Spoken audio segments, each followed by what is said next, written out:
नमस्कार फ्रेंड्स, ज्योति क्लासेस में आप सभी का एक बार फिर से स्वागत है। हेलो दोस्तों, कैसे हैं आप सभी। आई होप आप सभी बहुत ही अच्छे होंगे, स्वस्थ होंगे, स्टडी अपनी कंटिन्यू कर रहे होंगे।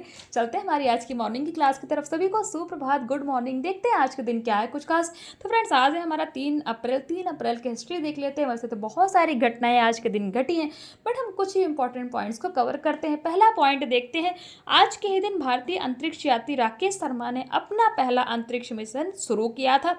जी हाँ, आज के दिन यानी कि 3 अप्रैल को ही भारतीय के अंतरिक्ष यात्री राकेश शर्मा ने अपना पहला अंतरिक्ष मिशन शुरू किया था। और साथ ही साथ आज के ही दिन महाराज छत्रपति शिवाजी की मृत्यु हुई थी। और वो कब हुई थी? 1680 को हुई थी। 1680 में महाराज छत्रपति शिवाजी की मृत्यु हुई थी। और जब उनकी मृत्यु हुई थी वो कितने साल के थे? तो उस समय वो 52 यानी कि 92 साल की उनकी उम्र थी। यानी कि वो 52 ईयर्स की एज में वो उनकी मृत्यु हुई थी। तो आई होप ये तो थी आज की हिस्ट्री, आपको समझ में आई होगी। जो हमने 1-2 पॉइंट्स कवर किए, हमने क्या क्या कवर किए, हमारे राकेश शर्मा के बारे में और महाराज छत्रपति शिवाजी की मृत्यु। तो ये तो हमने आज की हिस्ट्री देख ली। चलते हैं हमारी होम साइंस की क्लास की तरफ। जैसा कि आप सभी जानते हैं, हम कर रहे हैं हमारी होम साइंस की सीरीज, जिसमें फ्रेंड्स हम क्लास 6 से 12th की बुक को कवर कर रहे हैं, जो कि हमारी कंटिन्यू चल रही है। और अभी तक हमने हमारा क्लास 6 to 9th कंप्लीट कर लिया। अभी हम आ गए हमारे क्लास 10th में। तो आई होप आपने हमारी इन सारी वीडियोज़ को देखा होगा। नहीं देखा है तो प्लेलिस्ट में जाइए, वहाँ पे ये सारी वीडियोस आपको प्रोवाइड कराई गई हैं। वहाँ से आप जा करके सारी वीडियो को देख के अपने कॉन्सेप्ट क्लियर कर सकते हैं। क्योंकि फ्रेंड्स, हर एक टॉपिक को बहुत ही डिटेल में कराया गया। और इतने डिटेल में हमारा पढ़ने का एक ही उद्देश्य है कि एक बार आप इस सीरीज को अच्छी तरह से देख लीजिए, ताकि होम साइंस से रिलेटेड कोई भी डाउट आपके माइंड में ना रह जाए। चाहे आप किसी क्लास के लर्नर से किसी कॉम्पिटिटिव एग्जाम की तैयारी कर रहे हैं, या फिर आप किसी भी फील्ड में होम साइंस से अपना करियर देख रहे हैं, सभी के लिए ये सीरीज़ काफ़ी हेल्पफुल होने वाली है। तो प्लीज़ आप जाइए, वीडियोस को देखिए और अपने कॉन्सेप्ट को क्लियर करिए और जुड़ जाइए हमारे साथ। और हाँ, चैनल पर नए आए हैं ना, तो प्लीज़ चैनल को सब्सक्राइब अवश्य कर लीजिए, बेल आइकन प्रेस कीजिए, जिससे जब भी वीडियो अपलोड होती है आपके पास नोटिफिकेशन पहुँचे और आप इस सीरीज के साथ जुड़ सकें। और अपने दोस्तों के साथ भी फ्रेंड्स इन वीडियोस को अवश्य शेयर किया करिए, ताकि वो भी इस सीरीज़ का लाभ उठा सकें। और हाँ फ्रेंड्स, एक पॉइंट और कि अपनी राय भी हमें अवश्य दिया करिए, क्योंकि आपकी हर एक राय हमारे लिए बहुत ही इंपॉर्टेंट होती है। अगर वीडियो अच्छी लगती है तो लाइक कीजिए, कमेंट कीजिए, कोई डाउट है, कुछ भी है, नहीं अच्छी लगती तो आप डिसलाइक भी कर सकते हैं, बट प्लीज़ रिस्पॉन्स अवश्य किया करिए, किसी भी माध्यम से कीजिए, बट रिस्पॉन्स अवश्य किया करिए। चलते हैं हमारी आज की क्लास की तरफ। आज की क्लास में फ्रेंड्स हम करने वाले हैं क्या?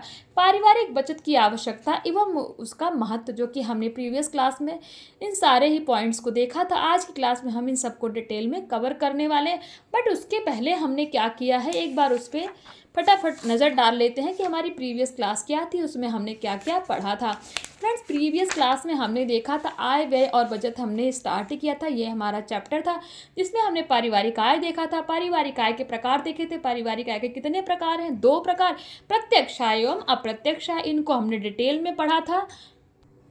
और पारिवारिक आय के साधन या स्रोत में ये देखिए सारणी बनी है ना, इसके माध्यम से ये भी हमने देखा था। पारिवारिक आय की विशेषताएं देखी थी।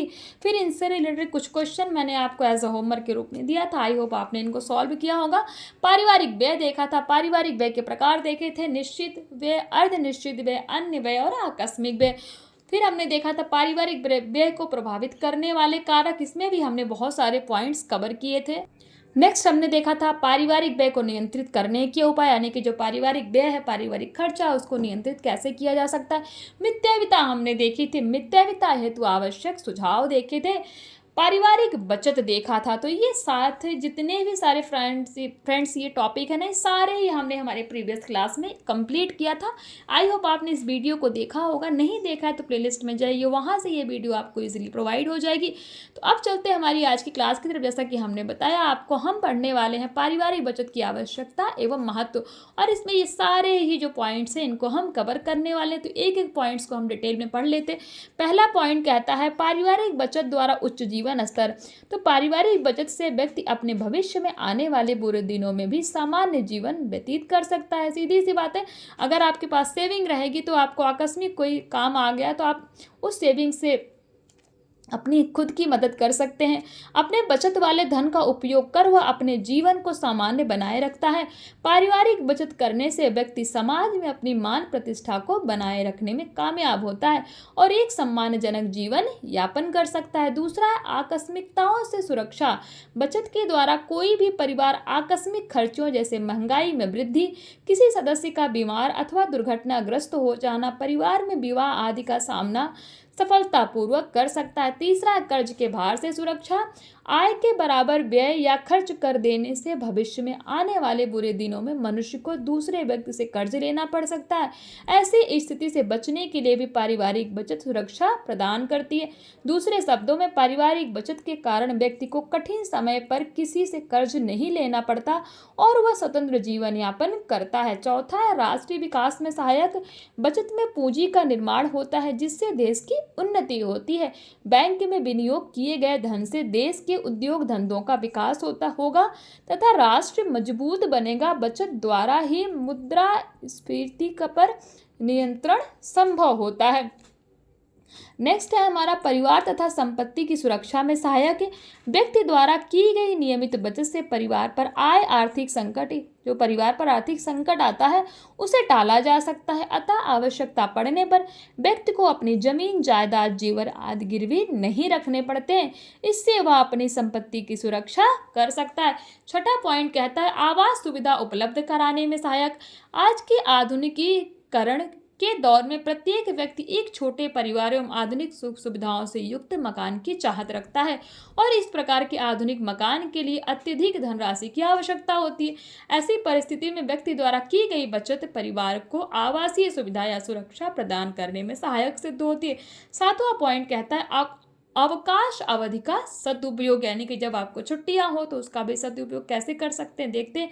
व्यक्ति द्वारा की गई नियमित बचत से वह ग्रीष्मकालीन अवकाश एवं शीतकालीन अवकाश में परिवार के साथ ऐतिहासिक स्थल, चिड़ियाघर, नर्सरी, पौधों का समूह, फुलवाड़ी आदि यानी कि जहाँ पे भी जाना चाहे जा सकता है, जिससे मनोरंजन के साथ साथ अवकाश का भी सदुपयोग हो सकता है। आठवां है सेवानिवृत्ति। सेवानिवृत्ति के पश्चात व्यक्ति की आय या तो बंद हो जाती या कम। ऐसी स्थिति में घरेलू खर्चों तथा स्वास्थ्य इत्यादि पर व्यय करने हेतु व्यक्ति को सेवानिवृत्ति हेतु बचत की योजना अवश्य बनानी चाहिए। नवा है शारीरिक असमर्थता तथा वृद्धावस्था के समय आर्थिक संरक्षण। गंभीर रोग अथवा दुर्घटना के कारण शारीरिक असमर्थता तथा वृद्धावस्था के कारण व्यक्ति जीविकोपार्जन में असमर्थ हो जाता है। ऐसे समय में पूर्व की गई बचत आर्थिक सुरक्षा प्रदान करने में अत्यधिक सहायक होती है। तो फ्रेंड्स, ये सारे पॉइंट्स हमने देखे किसके बारे में, पारिवारिक बचत की आवश्यकता एवं महत्व के बारे में हमने जाने। आई होप ये सारे ही पॉइंट्स आपको क्लियर हुए होंगे। अब इन्हीं से रिलेटेड कुछ क्वेश्चन है, देख लीजिए। पहला क्वेश्चन क्या कहता है, मकान का किराया कौन से व्यय से सम्मिलित किया जा सकता है। क्वेश्चन 2, विलासिता से संबंधित व्यय किसके अंतर्गत आता है। क्वेश्चन 3 कहता है फिजूल खर्ची से बचना अथवा कंजूसी नहीं करना क्या कहलाता है, बताइए। बहुत इंपॉर्टेंट, मोस्ट इंपॉर्टेंट क्वेश्चन है ये, बहुत ईजी है, हमने पढ़ा है। क्वेश्चन 4 कहता है कुशल गृह प्रबंधन के लिए सबसे उत्तम उपाय क्या है। अभी यही तो पढ़ रहे हैं ना कि एक कुशल गृह प्रबंधन, एक कुशल होम मैनेजमेंट के लिए कौन सा उपाय सबसे उत्तम है, तो बताइए। अभी यही तो पढ़ रहे हैं हम। तो ये हमारे सारे क्वेश्चंस हैं। आई होप आपने इनका स्क्रीनशॉट ले लिया होगा और आपसे क्वेश्चन इजीली सॉल्व हो जाएंगे। नहीं होंगे तो प्लीज़ आप कमेंट करके बताइएगा, मैं आपको सॉल्व इस क्वेश्चन को कराऊंगी। वैसे आवश्यकता नहीं है, मैं कराती भी नहीं हूँ, क्योंकि ईजिली सारे क्वेश्चन सॉल्व हो जाते हैं। अब चलते हैं हमारे नेक्स्ट टॉपिक की तरफ, जो है बचत के विभिन्न साधन या माध्यम। देखते हैं बचत के अलग अलग से साधन, किन किन साधनों को अपना के हम बचत कर सकते हैं और उनका माध्यम क्या है। फटाफट देखते हैं। परिवार के सभी सदस्य अपनी नियमित बचत को उत्पादक कार्यों में लगाकर उससे लाभ प्राप्त करना चाहते हैं। बचत करने तथा धनराशि को विनियोग करने के अनेक साधन हैं, जिन्हें निम्न प्रकार समझा जा सकता है। देखते हैं डाकघर के माध्यम से बचत। अब डाकघर के माध्यम से बचत कैसे होता है, ये देखते हैं। नंबर 1 है बचत खाता। अल्प बचत को बढ़ावा देने के लिए सरकार द्वारा डाकघर बचत खाते की स्थापना की गई। प्रत्येक डाकघर में बचत खाता खोलने की सुविधा उपलब्ध है। इस बचत खाते में न्यूनतम ₹100 तथा अधिकतम कितना 1 लाख तक जमा कर सकते हैं। डाकघर में कोई भी वयस्क व्यक्ति या महिला अपने नाम से या बच्चों के नाम से भी खाता खुलवा सकता है, अतः यह खाता संयुक्त रूप से भी खोला जा सकता है। ध्यान दीजिएगा 2-3 पॉइंट। डाकघर में जब आप बचत खाता खोलते हैं तो आपके पास न्यूनतम यानी कि कम से कम 100 रुपये और ज़्यादा से ज़्यादा 1 लाख रुपये आप उस खाते में डाल सकते हैं। और ये जो आप खाता खोलते हैं इसमें कोई महिला, पुरुष या बच्चे के नाम से भी आप खाता खुलवा सकते हैं। साथ ही साथ आप संयुक्त खाता भी इसमें खुलवा सकते हैं। तो डाकघर में जो बचत खाता है, इससे आपको पता लग गया होगा, ये टॉपिक समझ में आया होगा। डाकघर में खाता खोलने की विधि क्या है। हमने डाकघर में खाता तो देख लिया, कितना कर सकते हैं, कितना जमा कर सकते हैं और किसके किसके नाम पे खोल सकते हैं। अब देखते हैं इसको खोलने की विधियां क्या है। डाकघर के बचत खाता खोलना अत्यंत सरल है। इसके लिए किसी भी व्यक्ति को निम्नलिखित प्रक्रियाओं से गुजरना पड़ता है।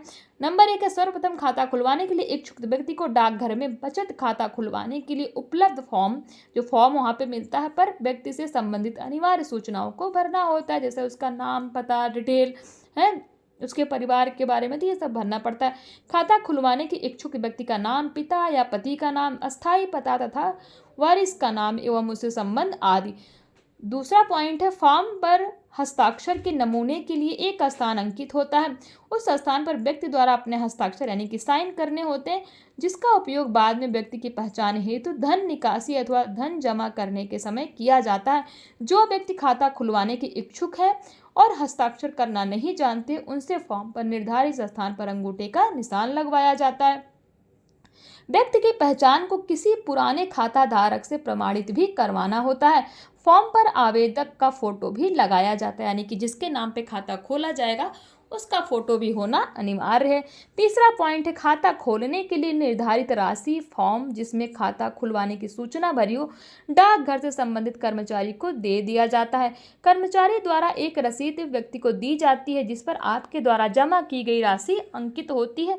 1 सप्ताह के बाद व्यक्ति इसी रसीद को दिखाकर संबंधित कर्मचारी से अपनी पासबुक प्राप्त कर सकता है। यानी कि जब भी आप डाकघर में बचत खाता खुलवाते हैं तो खाता खुलवाने के 1 हफ्ते के बाद आपको पासबुक मिल जाती है, जिसमें जमा की गई तथा निकाली गई राशि का पूर्ण विवरण लिखा रहता है।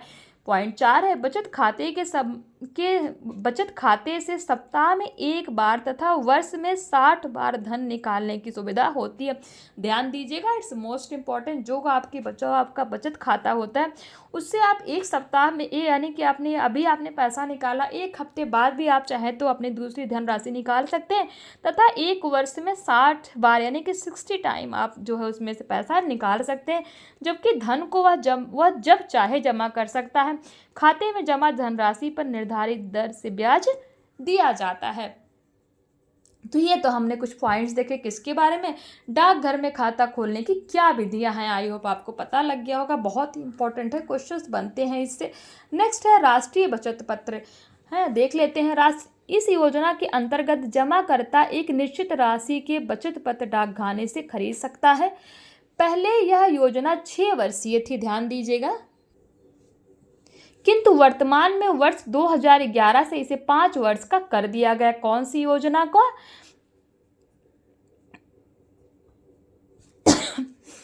इस योजना में 7% वार्षिक, ध्यान दीजिएगा, इस योजना में 7% वार्षिक की दर से चक्रवृद्धि ब्याज 6 माह के हिसाब से परिपक्वता पर देय है। बचत पत्र कम से कम ₹100 तक के खरीदे जा सकते हैं। राष्ट्रीय बचत पत्र योजना के तहत धन जमा कराने पर आयकर में भी नियमानुसार छूट मिलती है तथा नामांकन की सुविधा भी उपलब्ध होती है।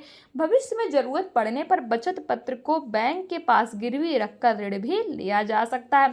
तो ये हमने किसके बारे में देखा, राष्ट्रीय बचत पत्र के बारे में देखा। तीसरा है किसान विकास पत्र। किसान विकास पत्र डाकखाने से प्राप्त किए जा सकते हैं। इस योजना के अंतर्गत धन 8 वर्ष से 4 महीने में 2 गुना हो जाता है। ध्यान दीजिएगा, जो किसान विकास पत्र है ना, इसमें क्या होता है, इसके अंतर्गत जो आपका धन है वो 8 वर्ष से 4 महीने में 2 गुना हो जाता है। इस योजना में ₹100 से ₹500 व 1000 के अंकित मूल्य वर्ग के विकास पत्र प्रधान रूप से मिलते हैं। इस योजना के अंतर्गत निवेश की कोई अधिकतम सीमा नहीं होती, यानी कि आप कितना भी इसमें निवेश कर सकते हैं। चौथा देख लेते हैं सावधि जमा योजना। अब ये सावधि जमा योजना क्या है, इसके बारे में देखते हैं।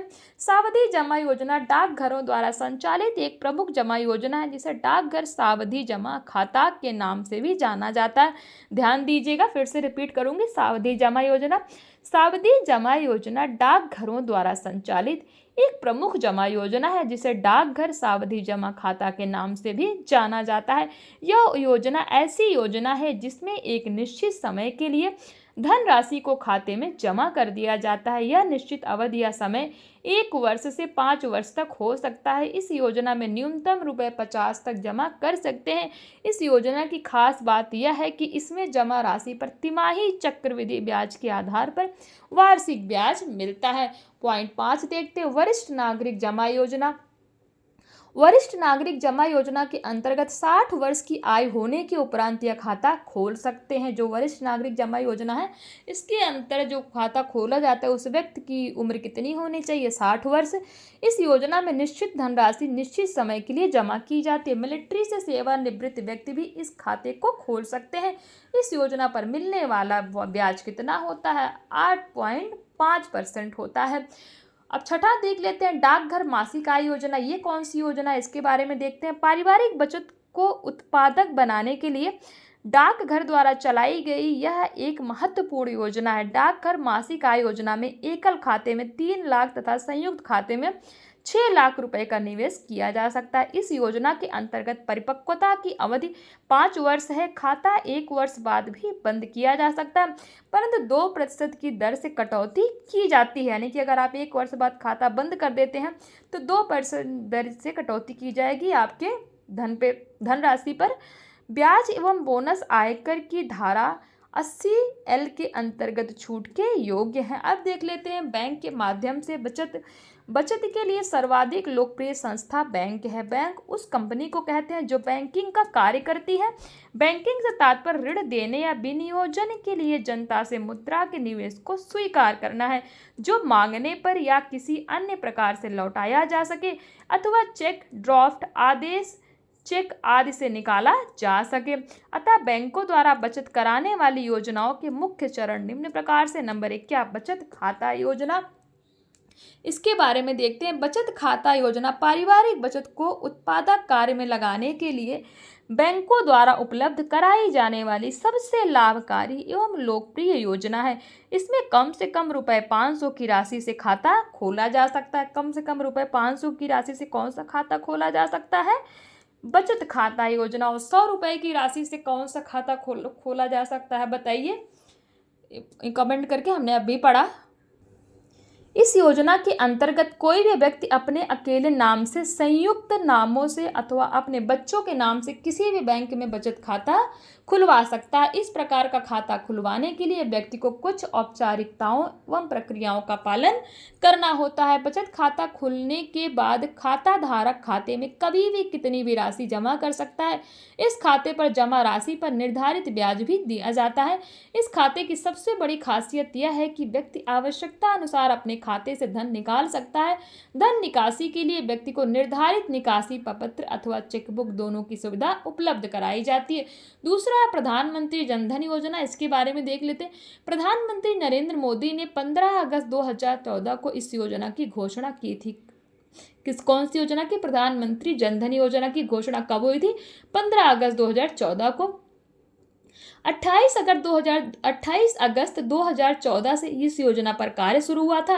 यह योजना भारत में वित्तीय समावेशन पर एक मिशन है, जिसका उद्देश्य गरीब जनता को सशक्त बनाकर हर उस परिवार का बैंक खाता खोलना है जिसका एक भी बैंक अकाउंट नहीं है। इस योजना के प्रारंभिक दिन में ही 1.5 करोड़ बैंक खाते खोले गए। जनधन योजना के उद्देश्य देख लेते हैं। नंबर 1 है बैंकिंग सुविधाओं तक सबकी पहुंच को सुनिश्चित करना। नंबर 2, खाता धारकों को 30,000 न्यूनतम राशि का जीवन बीमा प्रदान करने के साथ ₹1 लाख का एक्सीडेंटल बीमा प्रदान करना। नंबर 3, इस योजना के अंतर्गत गरीब व्यक्ति विपत्ति के समय 6 महीने के अंतराल में रुपये 5,000 की राशि ऋण के तौर पर ले सकता है। ध्यान दीजिएगा, कितनी राशि? 5,000 की। नंबर 4 है, इस योजना के अंतर्गत गरीबों की आर्थिक स्थिति को ध्यान में रखते हुए बिना किसी राशि के खाते खोलने की सुविधा प्रदान करना है। तो ये हमने देखे किसके बारे में? प्रधानमंत्री जन धन योजना के बारे में। ध्यान दीजिएगा, कब इसकी घोषणा हुई थी? 15 अगस्त 2014 को। इस पे कार्य कब शुरू हुआ? 28 अगस्त 2014 को। और इस योजना के प्रारंभिक दिनों में कितने खाते खोले गए? 1.5 करोड़ खाते लगभग खोले गए। तो ये आप प्रधानमंत्री जन धन योजना आपको समझ में आ गया होगा। तीसरा देखते हैं, चालू खाता योजना। यह योजना मुख्य रूप से व्यवसाय से जुड़े लोगों के लिए अधिक लाभकारी है। इस खाते में कई बार रुपया जमा एवं निकासी की जा सकती है। इस खाते की खास बात यह है कि खाते से चेक द्वारा ही राशि निकाली जा सकती है। इस खाते में जमा धनराशि पर कोई ब्याज या लाभांश प्राप्त नहीं होता। इससे खाता धारक को सेवा शुल्क देना पड़ता है। चौथा है, निश्चित अवधि जमा खाता। इस प्रकार के खाते के लिए व्यक्ति के बैंक में अपना धन एक निश्चित अवधि के लिए जमा करना पड़ता है। इस प्रकार के खाते में जमा धन पर मिलने वाले ब्याज की दर निश्चित अवधि के आधार पर अलग अलग होती है। जमा धन निश्चित अवधि से पहले निकालने पर धन पर मिलने वाली ब्याज दर में कटौती भी की जा सकती है। आवश्यकता पड़ने पर खाताधारी जमा राशि के आधार पर बैंक से ऋण भी ले सकता है। पांचवा है, आवर्ती जमा खाता। इसके बारे में देखते हैं।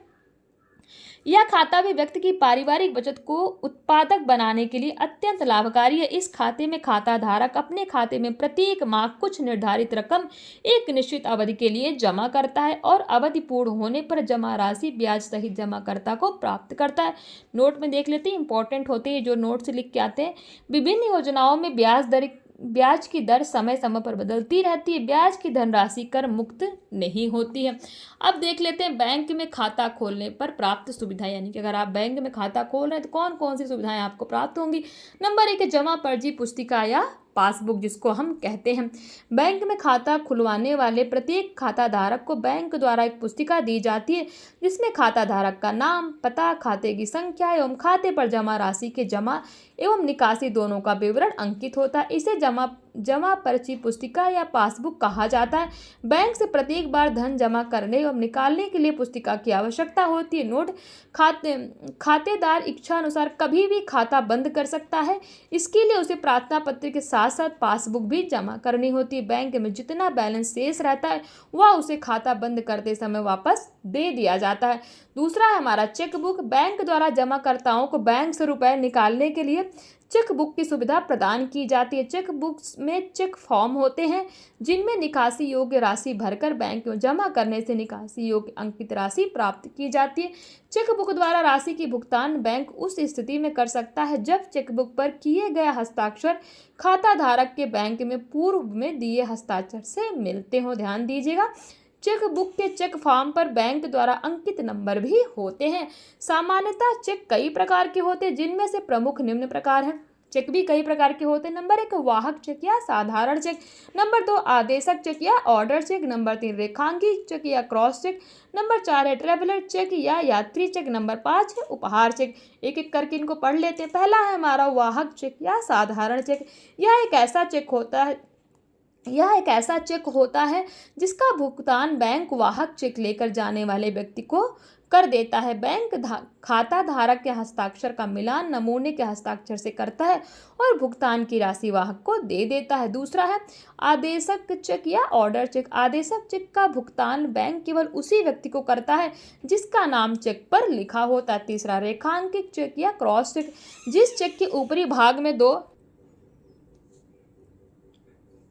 रेखांकित चेक या क्रॉस चेक के बारे में देख लेते हैं। जिस चेक के ऊपरी भाग में 2 तिरछी रेखाएं खिंची होती हैं उसे रेखांकित चेक कहते हैं। इस चेक को अकाउंट पे चेक भी कहते हैं। ध्यान दीजिएगा, जो रेखांकित या क्रॉस चेक होता है ना, इसको अकाउंट पे चेक भी कहते हैं। इस चेक की राशि को प्राप्तकर्ता केवल अपने खाते में ही जमा कर प्राप्त कर सकता है।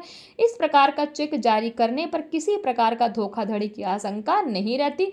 नंबर 4 है ट्रेवलर चेक या यात्री चेक। आधुनिक समय में यात्रा के दौरान नकद धनराशि साथ रखने से किसी प्रकार की अनहोनी हो सकती है। इस कारण यात्री चेक द्वारा धनराशि सुरक्षित रूप से ले जाई या लाई जा सकती है। नंबर 5 है उपहार चेक। किसी भी उत्सव या संस्कार के अवसर पर किसी प्रियजन को भेंट या उपहार देने के लिए दिए जाने वाले चेक को उपहार चेक कहा जाता है। ये चेक सामान्य रूप से ₹51 व ₹101 या अधिक मूल्य की भी हो सकती है। अब हम जानते हैं हमारा नेक्स्ट क्या है, एटीएम। एटीएम के बारे में जान लेते हैं। तो पहले तो आप ये जानिए एटीएम का फुल फॉर्म। एटीएम का पूरा नाम क्या है? Automated teller machine. ध्यान दीजिएगा, एटीएम का फुल फॉर्म क्या है? It's most important. एटीएम का फुल फॉर्म है ऑटोमेटेड टेलर मशीन है। इस मशीन द्वारा खाता धारक अपने एटीएम कार्ड का प्रयोग कर किसी भी समय किसी भी स्थान पर जहां संबंधित मशीन की सुविधा हो रुपए की निकासी कर सकता है। एटीएम की सुविधा 24 घंटे उपलब्ध होती है, किंतु खाता धारक 24 घंटे में केवल ₹25,000 की ही निकासी कर सकता है। अभी इसकी थोड़ी लिमिट बढ़ा दी गई है, बट ये पहले ही यही था कि 25,000 की ही निकासी कर सकता था। तो ये तो हमने जाना किसके बारे में, एटीएम के बारे में। हमारा नेक्स्ट टॉपिक होने वाला है इसी होम मैनेजमेंट में क्या, बैंकों से बचत खाता खोलने या धनराशि जमा करने के लाभ। इसको फ्रेंड्स हम करेंगे हमारी नेक्स्ट क्लास में, जो कि उसमें हम कवर करेंगे इस टॉपिक को। आई होप आज की क्लास आपको समझ में आई होगी, आपके कॉन्सेप्ट्स क्लियर हुए होंगे। जितने भी हमने टॉपिक पढ़े, जितने भी टाइप के हमने चेक पढ़े हैं, प्रधानमंत्री जनधन योजना पढ़ी, ये सब खाते हमने पढ़े, सारे ही आपको समझ में आए होंगे। फिर भी कुछ डाउट रह जाता है तो प्लीज़ कमेंट करके बताइएगा, हम आपके डाउट लेने का अवश्य प्रयास करेंगे। और साथ ही साथ फ्रेंड्स, अगर वीडियो अच्छी लग रही है ना, तो मैं बार बार कहती हूँ चैनल को सब्सक्राइब कर लीजिए, बेल आइकन को प्रेस कीजिए, ताकि आप भी हमारी इस सीरीज के साथ जुड़ सके। मिलते हैं हमारी नेक्स्ट क्लास में, तब तक के लिए जय हिंद, नमस्कार। हंसते रहिए, मुस्कुराते रहिए, एक दूसरे की हेल्प करते रहिए।